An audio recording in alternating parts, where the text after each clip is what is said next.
What's up guys, and welcome back to my F1 2018 career mode here today for the crown jewel, the Monaco Grand Prix. It's been a while since the last episode, but yeah, started a new job, so I've settled into that now, and we are ready to get back into career mode. Smash a like if you're happy to see it back. Once again, if we can hit 40 likes, that would be fantastic. But getting into things at this weekend, and it's not a good start. We had a failure on our R&D from the last round, and there you can see our engine power has failed. Fortunately, this is only Monaco, so engine power doesn't matter too much. And as we look at the R&D tree, you can see that Mercedes haven't brought any upgrades this weekend, so we are still the best team. Red Bull, however, have brought upgrades, so they're closing in on us. But yeah, looking to improve on that P2 last time out that we got in Spain. We, of course, still behind our teammate in the Drivers' Championship, which you'll see in not too long.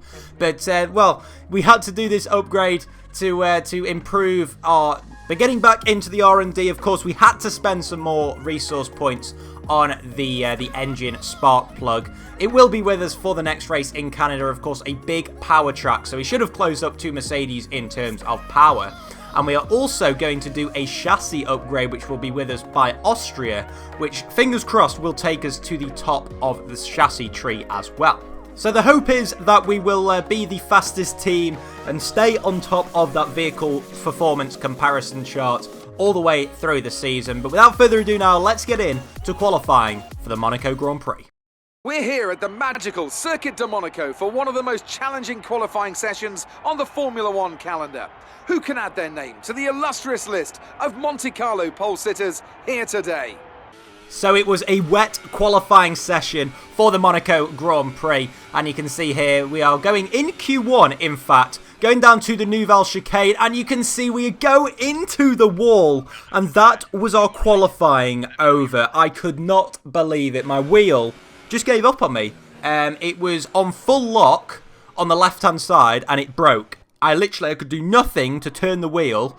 And, well, probably about 5 minutes after this, once I'd recorded these replay cameras, the wheel was smoking in the corner of my room. Yeah, literally nothing I could do about it. And unfortunately, we had to retire from qualifying. And for the rest of this weekend, we have to use the pad around probably the most wheel-dominated track on the game. And it was our teammate Sebastian Vettel that put it on pole ahead of Lewis Hamilton. So the Ferraris at the front and the back of the grid. Bottas, Hamilton's teammate, in third alongside Verstappen, with Ricciardo and Alonso up in P6, which is pretty special from him. Charles Leclerc in P12 at his first home race. And yeah, as we go down the order, not too many surprises until, of course, you see us down in P20. A proper road race, and in the true meaning of the word. That was how Mr. Monaco, the late great Graham Hill, once described this iconic event. The cars we drive have come a long way in the intervening half-century, but still we race on those same public roads beside the Mediterranean Sea. There's no victory more coveted than that of the Monaco Grand Prix. So this was going to be an incredibly difficult race. And we've already got a deficit of 21 points to our teammate Sebastian Vettel in those drivers' standings. Daniel Ricciardo's had a great start to the season, but is quite a long way behind us. So, yeah, it's pretty much going to be me v Vettel by the looks of it for the drivers' standings. He's at the front, I'm at the back, so it's really not boding well. It's going to be an incredibly difficult race, but it is time to go to the 5 red lights now for the Monaco Grand Prix. How many places can we make up? It's lights out, and we will now find out what will happen. So on the run down to turn 1, it's not a brilliant start, but we are going to go down the inside of a few cars into turn 1, going a little bit tactical there as Esteban Ocon goes wide, and it looks as if he is out of the race because we're already down to 19 runners, and the virtual safety car has been deployed after just one corner here in Monaco. Of course, a circuit notorious for having safety cars. Fortunately, or unfortunately, it's only a virtual safety car this time. But we're going to take a look at the replay of the start from the perception of ourselves, or the point of view of ourselves, should I say. So we go into turn 1, and you can see Ocon just runs out wide. So we're going to go on board with Ocon just to see what exactly happens. So the Williams cars just both squeezed him out. And there was nothing that the young Frenchman could do, meaning his race was over before he'd even reached the first turn, or off the exit of the first turn anyway. Meanwhile, up at the front, it was a pretty good getaway from my teammate Sebastian Vettel. Meanwhile, there was a battle between the two Mercedes guys, and Lewis Hamilton just about edged out his teammate Valtteri Bottas. And yeah, not too much change up at the front. We, of course, managed to make up 3 positions, but as you can see now, the virtual safety car ended, and we were caught napping a little bit, quite a long way behind Lance Stroll, and it took us until the start of lap 2, so not really too long, but still. It took us that long to reach the back end of Lance Stroll and try and go for a move on him. So we're getting to the end of the first sector, and through Mirabeau, we've of course gone purple because it is only lap 2, and then we go down the inside of him into the Lowe's hairpin, and that was a daring move. And well, as you can see from the replay, it was a clean one. So we're from so far back, but we make no contact with Stroll. He almost stalls it. We make no contact with him, but what a move that was. You can see Stroll just pretty surprised. There was no contact, but he just stops on the racetrack.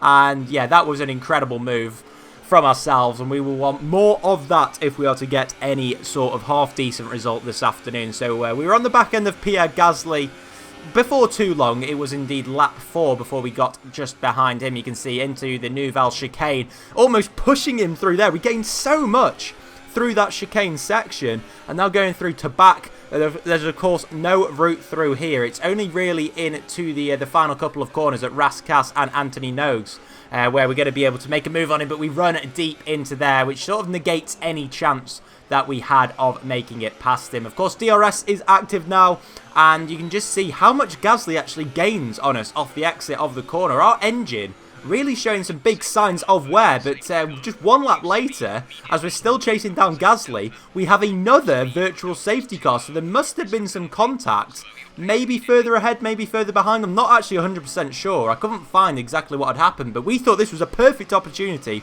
to come into the pit lane. Of course, that really plays into our hands. Everyone on the track is going slowly, so what better chance than to go slowly in the pit lane where we are limited to a slow speed. It's a very early stop, only lap 5, and we were on the ultra soft tyres already, so we thought we'd switch to the super softs. The hyper softs, the softest compound of tyres, would not have made it to the end, I don't believe. So yeah, we've decided to just go for a bit of a bold call, go for those super soft tyres and try and run them to the end. And there you can see the virtual safety car ending just as we come back out onto the track. So we judged that pretty perfectly, I have to say. So it'll be interesting to see just how many positions we are able to make up during this pit phase. So now you can see just one lap later, Valtteri Bottas coming into the pit lane, and he has a 5-second stop-go penalty, or not a stop, sorry, more just like a just a 5-second penalty, not a stop and go. But it was 5 seconds before the team could work on the car, and then he gets massively held up in the pit phase. So the man that was in P3 on the track looks as if he's been held up, and we've jumped him in the pits. We started in P20, he started in P3, and by just lap 7 we are ahead of Valtteri Bottas. Who would have thought it? But anyway, we are ahead of him on track, and now on lap 7 we've got some more cars in the pit lane, one of which being Nico Hülkenberg, and it looks as if we might just get past him. It's going to be very tight, and yes, on the exit of the pit lane, we get ahead of the Renault man, and this has been a brilliant couple of laps for ourselves. We've got ahead of Hülkenberg, who is comfortably in the top 10. And already we are in a points-paying position, just 1.5 seconds behind Stoffel Van Dorn. And there's still quite a few drivers, I believe, that have got to come into the pit lane. So this could work out quite well for us. We're only on lap 8, and skipping just a couple more laps into this race, we are right on at the tail of Stoffel Van Dorn.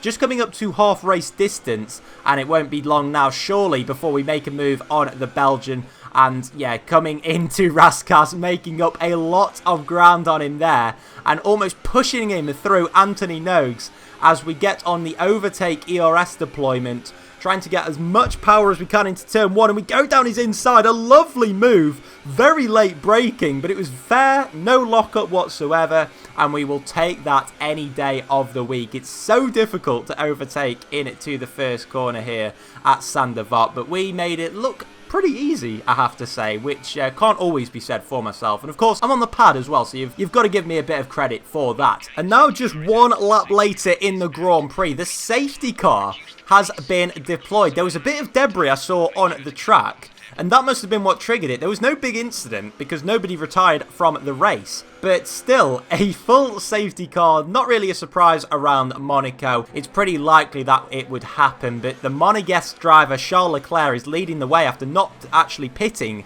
yet in the Grand Prix. But the net lead belongs to my teammate Sebastian Vettel ahead of Hamilton and Ricciardo. And then sitting in a net P4 is Romain Grosjean in the Haas, just ahead of Fernando Alonso and Kevin Magnussen. And then comes Max Verstappen and myself. So it's a really mixed up order, it has to be said, at the moment. And yeah, it's going to be interesting just to see how this Grand Prix pans out, because of course Verstappen will be pretty quick towards the end of this Grand Prix, so it'll be interesting to see whether he can get ahead of Alonso, Magnussen and Grosjean. But there you can see in the bottom right just how much wear we've got on our car parts. Our gearbox, 65% wear, so we're going to have to be wary of that in the final 6 laps of the race. And the rest of our engine components are looking just about okay, but still not too rosy, it has to be said. But now we're preparing for the restart at the end of lap 14. And now we go green for the final 6 laps of the race. Trying to get a good exit through the final corner at Anthony Nogues. But it looks as if Verstappen has got a great exit off there. His engine probably in a bit better nick than my own. And also he is on the softer compound of tyres. We've been running these super softs for nearly 10 laps now. Whereas Verstappen on the better, quicker ultra soft tyres, and also haven't been on his car for as long. Then Charles Leclerc at the end of lap 14 decided it was, end of lap 15 decided it was time to ditch his tyres and come in to the pits. And now lap 16, we're still hunting down Max Verstappen, and once again for the Dutchman, 2 races in a row, he has had an engine failure. Boy, he just can't catch a break in this career mode. He's currently sitting in 10th in the driver's standings, and that is not going to help his cause one bit. Just terrible luck for Verstappen, it has to be said. But still, we're not going to complain. We are up into P7 and chasing down Kevin Magnussen with just over 2 laps to go in this Grand Prix. Getting on the DRS, on overtake, ERS deployment, and we still just can't get any closer to him. Of course, that Haas car with the Ferrari engine, and the same as the one in the back of our car. And it's just so difficult to get up behind him. But to come the final lap of the race, in probably the worst part of the track to catch Magnussen towards the lowest hairpin. Of course, we have made one move at that hairpin today, but it was on a Williams, which is significantly slower than our own car. And we just could not find the way past K-Mag on this final lap of the race. And I think that was probably our final opportunity, because, yeah, we're nowhere near close enough going into the Nouvelle chicane, not even for a dive bomb. And the same goes for the final couple of corners at Rascasse and Anthony Nogues.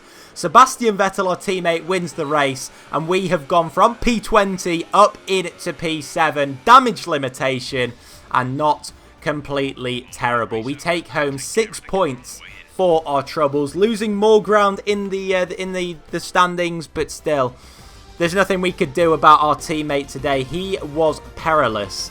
He's just been brilliant this season, and there's nothing we can really do about it. He came home as the victor ahead of Hamilton and Ricciardo.